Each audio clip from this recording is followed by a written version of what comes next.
এতজন এসপি অফিসে কেন এসেছেন, আপনাদের পরিচয় কি? নমস্কার,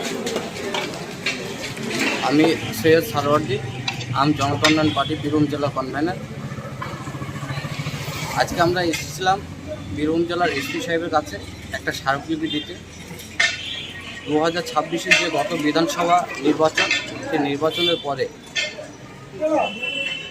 যে সমস্ত ব্যক্তিরা তৃণমূল করত, তৃণমূলের দুষ্কৃতি, সমাজবিরোধী, সন্ত্রাস চালিয়েছিল, সেই সমস্ত ব্যক্তিগুলো গত 54 পরে নব্য বিজেপি হিসেবে নিজেদের পরিচয় দিয়ে বিভিন্ন জায়গায় বীরভূম জেলার মধ্যে নব্য বিজেপির নাম দিয়ে সন্ত্রাসের বাতাবরণ তৈরি করার চেষ্টা।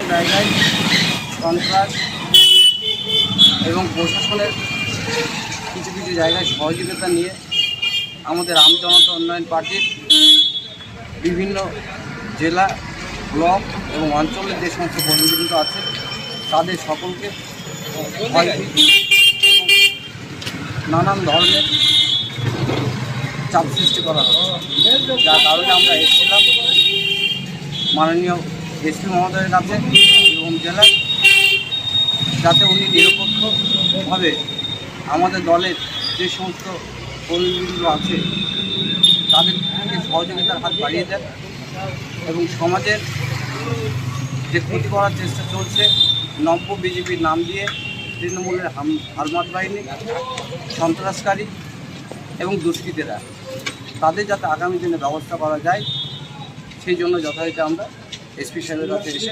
স্মারকলিপি দিয়েছি। আপনারা কি এর আগে অন্য কোথাও কমপ্লেন জানিয়েছেন? আমরা এর আগে বীরভূম জেলার অধিকাংশ থানার ওসি সাহেবদের জানিয়েছি বিষয়গুলো এবং গতকাল আমরা বোলপুর সাব ডিভিশনের এসডিপিও সাহেবকে ফোন মারফত যোগাযোগ করেছিলাম। উনি বর্তমানে অফিসের বাইরে থাকার কারণে ওনাকে আমরা হোয়াটসঅ্যাপের মাধ্যমে আমাদের যে বক্তব্য বা যে বিষয় সেগুলো আমরা জানিয়েছি। উনি সেটা বলেছেন যে আমরা যথাযথ দেখছি বিষয়টা, এবং আমাদের সিউড়ির